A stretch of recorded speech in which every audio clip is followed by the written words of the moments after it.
കുറേ ഇട്ടാൽ വിചാരിക്കണം ചെറിയൊരു മാറ്റം വരുത്തുന്നത്. അപ്പോൾ പ്ലാന്റ്സൊക്കെ നന്നായിട്ട് വളർന്നുണ്ട്. അപ്പോൾ ഇനി ഇത് ഇവിടുന്ന് മാറ്റി വയ്ക്കാമെന്ന് വിചാരിച്ചു. ഇവിടെയാണെങ്കിൽ നല്ല സൺലൈറ്റ് കിട്ടണ കാരണം നന്നായിട്ട് വളരുന്നുണ്ട്. ഇന്നിപ്പോൾ സച്ചു ഉണ്ട് കേട്ടോ എൻ്റെ കൂടെ ഹെൽപ്പിന്. അപ്പോൾ ഞാൻ കരുതിയേ 1-2 വീഡിയോസിലൊക്കെ കണ്ടു ഈ മണി പ്ലാന്റ് നമ്മുടെ സ്റ്റേക്കേഴ്സിൻ്റെ താഴ്ത്തിക്ക് ഇങ്ങനെ വളർത്തി വിടണത് കേട്ടോ, താഴ്ത്തിക്കായിട്ട്. അപ്പോൾ അതൊന്ന് ചെയ്ത് നോക്കാമെന്ന് വിചാരിച്ചു. അപ്പം നമ്മുടെ കയ്യിൽ കുറച്ച് പോട്ട്സ് ഉള്ളൂ, പക്ഷെ ഉള്ളതുകൊണ്ട് നമുക്ക് അവിടെ ഒന്ന് സെറ്റ് ചെയ്ത് നോക്കാം കേട്ടോ. അപ്പോൾ ചില പോട്ട്സിലും ഇങ്ങനെ ഹാങ് ചെയ്ത് വരുന്നുള്ളൂ കേട്ടോ, കാരണം പോട്ട്സിൽ നിന്ന് പുറത്തേക്ക് വന്ന് തുടങ്ങണുള്ളൂ.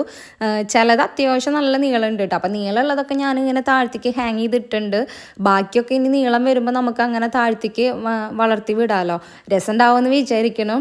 അപ്പോൾ ഇനിയും കുറച്ചും കൂടിയും വേണം കേട്ടോ. ഞാനിപ്പോൾ ഉള്ള പോട്ട്സിലത്തെ ഉള്ളതിൽ തന്നെ നമുക്കിങ്ങനെ കുറച്ച് കിട്ടുന്നുണ്ട്. അപ്പോൾ ഇനി നോക്കാം നമുക്ക്. ഇനി എല്ലാം കൂടിയിട്ട് സെറ്റ് ചെയ്തിട്ട് നമുക്ക് എന്നിട്ട് ഹാങ് ചെയ്ത് വരുമ്പോൾ കട്ട് ചെയ്ത് നിർത്തി കഴിഞ്ഞാൽ രസം ഉണ്ടാവും. ഇപ്പോൾ ഇതിൻ്റെ ലുക്ക് ഞാൻ കാണിച്ചു തരാം കേട്ടോ. ഇവിടെയും അതെ കേട്ടോ, നല്ല സൺലൈറ്റ് കിട്ടുന്ന ഒരു ഏരിയ ആണ് കേട്ടോ. അപ്പോൾ അതുകൊണ്ട് നന്നായിട്ട് വളരുമെന്ന് വിചാരിക്കണു. അപ്പോൾ ഇതാണ് ഇതിൻ്റെ ലുക്ക് കേട്ടോ. അപ്പോൾ ഇന്നത്തെ വീഡിയോ ഇത്രയേ ഉള്ളൂ. എല്ലാവർക്കും ഇഷ്ടപ്പെട്ടെന്ന് വിചാരിക്കണം. Tata, bye bye.